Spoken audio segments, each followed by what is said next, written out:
In my mind, you're another one of these Renaissance people in the sense that you're not simply a guitar player or a songwriter or a visual artist. You're sort of you do a lot of different things.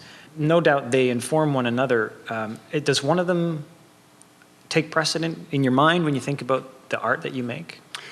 Well, I kind of balance visual and musical stuff, and they refresh one another. So if I never get sick of music, but it's certainly great to, to get away from it and do something else. So all my life I've kind of gone back and forth and worked on things at the same time. And right now I'm doing, I'm always have some painting, some visual thing going on, or animation or something. And yeah, there's a lot of parallels, but one is traditionally more solitary than the other. You don't paint in front of a crowd of people, and people don't applaud you after you finish the painting. And they wait till you die and then they applaud you. Yeah, right. Yeah. Well, if you're lucky. As a player, you approach things from an unorthodox way. I mean, simply the fact that you're holding that Steinberger right now indicates that this isn't run of the mill. Your approach to the instrument is that fair? Do you agree with that? I suppose. Like I like this because there's no baggage. There's no cultural associations with this guitar. People don't look at it and go, oh, that's that sound. You mean like this one? Yeah, I mean, that's iconic.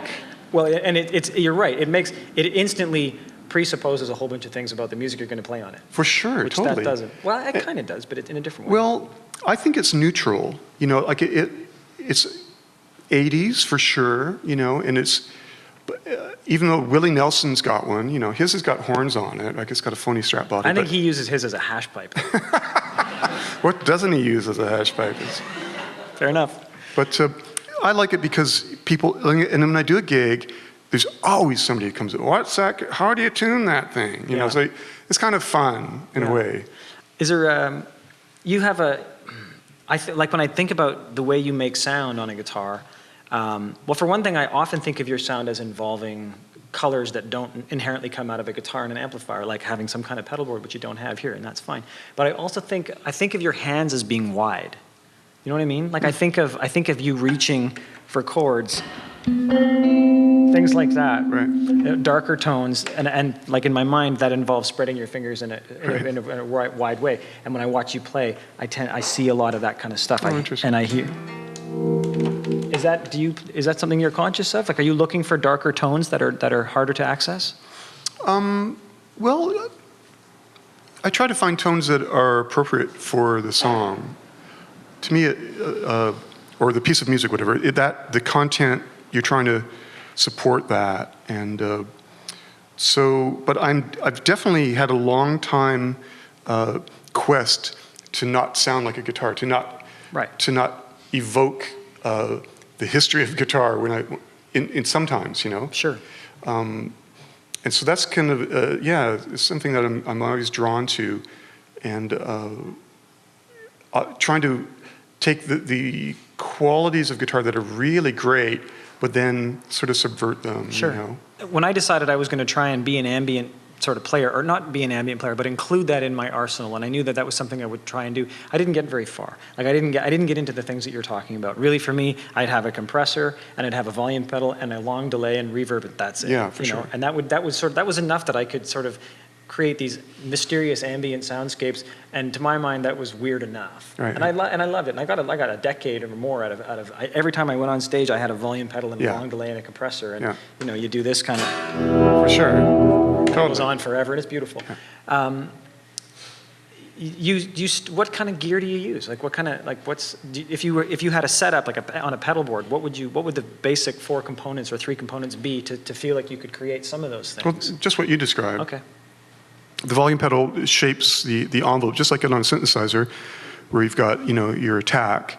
So if you like any sound that if you shave off the attack, it becomes unidentifiable practically, right? So that's the main thing. And I had a Moog synthesizer pretty early on, and I think that kind of informed how to approach this. And actually, I put my guitar through my Moog and started getting great stuff. Oh. But yeah, that's the key. I think compressor to sort of help sustain the sound so it sticks around a little longer, and volume pedal to shape the envelope so you can sneak it in, and delay to encourage it to stick around as well. Right. And then, I've got a gazillion pedals, and they all have use. They're all, there's a lot of creative tools. But I gotta say, my favorite times playing is with no pedals. Yeah. And it's just like, there's something when you take away anything in between you and the expression, it helps to expedite that idea and just makes it more, just direct, I guess. Yeah, yeah. Do you practice or No. do you No, not practice? I've never practiced. Really, never? No, I So don't how work did- out either. How did you learn how to play? Very slowly. I'm self-taught, but I spent, a lot of time just playing by myself, actually, Right. So you would differentiate between playing and practicing? Yeah, I've just practiced. I just don't get off on it. So I've never just hunkered down and learn scales and shit. I just never drawn to that. Yeah. There's one time in my life when I started listening to Return to Forever after going through an intense Led Zeppelin period or whatever. I started getting into jazz the backdoor way through fusion. And this guy El Di Meola, who was this blisteringly fast. Yeah. He's at Berkeley or something. He's a prof there or something now. But I actually slowed the record down to half speed and thought I got to learn how to play that fast. I really got to learn. And I tried it for about 5 minutes, and I just said, I'll never learn how to. Even at 14 or whatever the speed was, Yeah. But I just never really. I like to play. Yeah. But I never practice. Oh.